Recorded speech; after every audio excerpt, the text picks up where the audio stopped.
এই আপুটা কি বলে একটু মন দিয়ে শুনুন সবাই। যে গরমে মানুষ ফ্যান ছাড়া 1 মিনিট থাকতে পারে না, সেই গরমের মধ্যে আমরা আপনাদের মা বোনেরা চুলার আগুনকে সামনে নিয়ে ফ্যান ছাড়া পাকঘরের মধ্যে, রান্নাঘরের মধ্যে দিনরাত রান্না করে যাচ্ছি পরিবারের সবাইকে খাওয়ানোর জন্য, পরিবারের সবাইকে সুস্থ রাখার জন্য। প্রশংসা তো জীবনে করেনি নাই, বদনাম করতে, দোষ ধরতে ছাড় দেন নাই।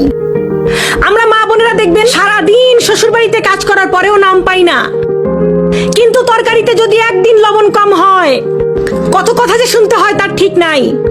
নির্মম কিছু সত্য কথা বলবো, মনোযোগ দিয়ে শোনেন।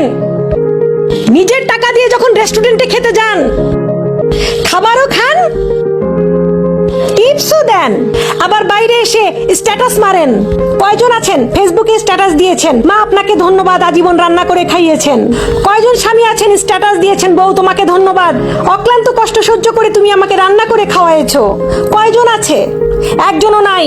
রেস্টুরেন্টে টিপস দেওয়ার বেলায় আছেন, থ্যাংক ইউ দেওয়ার বেলায় আছেন। যাদেরকে দেওয়ার দরকার তাদেরকে দেন না। বছরে একবার খান, সেখানে থ্যাংক ইউ চলে। বছরে 365 দিন খান 3 বেলা, সেখানে কোনো থ্যাংক ইউ নাই। আর এদেরকে আমরা খুশি করতে চাই, আর এদের জন্যই আমরা কষ্ট করে যাই। আমরা কি আসলে আপনাদের কাছে খুব বেশি কিছু চাই? বেশি কিছু চাই না, আমরা একটু চাই একটু প্রশংসা, একটু ভালোবাসা, আর তো কিছু চাই না। আমরা মা বোনেরা যাদেরকে খুশি রাখতে গিয়ে সারাটা জীবন ব্যয় করে দিচ্ছি, দিন শেষে দেখা যায় সবাই খুশি আছে, ভালো আছে,